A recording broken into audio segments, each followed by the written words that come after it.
provision in this Rome statute, whereby two signatory states can bring the dispute between any forum? Your Honor, I didn't understand your Under Rome statute, is there any provision where two signatory states can bring their dispute before a particular forum? Two states can bring their The sovereignty of the state of Anatolia, but as per part number 11 of the Moot proposition, ship was docked on the port of Azure. They have violated the sovereignty of the state of Azure while relying on the argument or shading under the umbrella that they were protecting the sovereignty of Anatolia. Furthermore, Your Excellencies, for justifying the attack, they are relying on the intelligence report that they have been received from the crew that particular ship was carrying SLF soldier. Your Excellencies, if these intelligence reports were authentic in nature, they must have gained the knowledge and must have published in the report that there were 30 civilians existing in that particular ship. But that intelligence report was not showing about the presence of 30 civilians, showing that showing their intention to launch attack on that particular ship. Also, you earlier shown satisfaction that we issued. The side to start investigation on that. Highly Means unbiased investigation and highly obliged, Your Excellencies. Your Excellencies, if there is honorable for direct investigation into the national court of Anatolia, there can be a concept of biasness within the state of Anatolia. The justice would not be. You said yes. Your Excellencies, it could be a mistake from my co-counsel. We apologize for that. Highly obliged, Your Excellencies. would you like to United Council, anything else? One last thing. The headquarters of Taliban is in Qatar. Yes. Your Honor, the headquarters.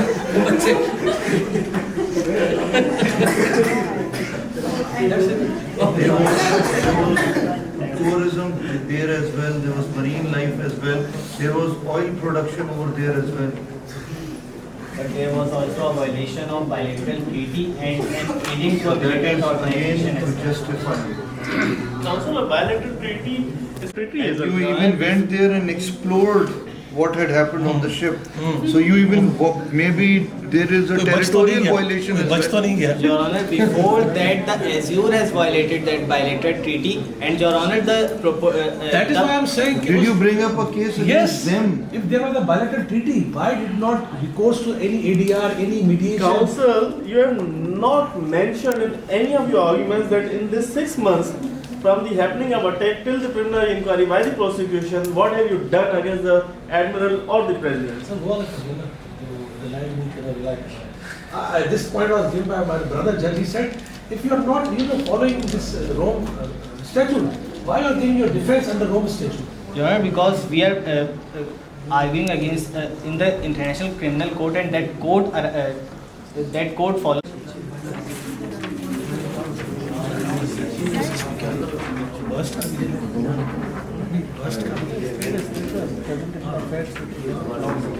नमस्कार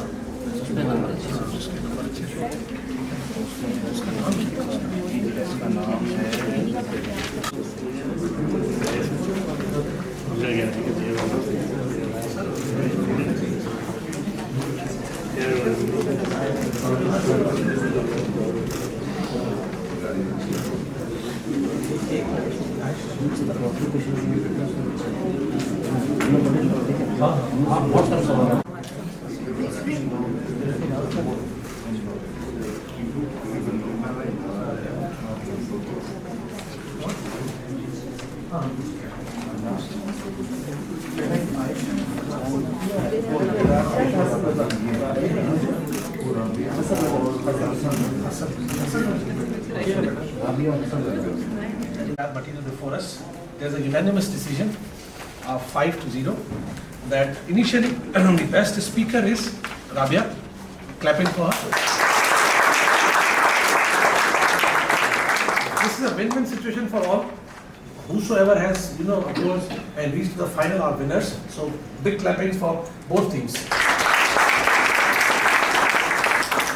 It is just a thought from this bench that the way Rabia presented the case is a best manner. we have to adopt these techniques so that we should not get confused. We should have a grip on our facts and circumstances, and even the case laws as well. We even posed difficult questions to her, but she remained composed.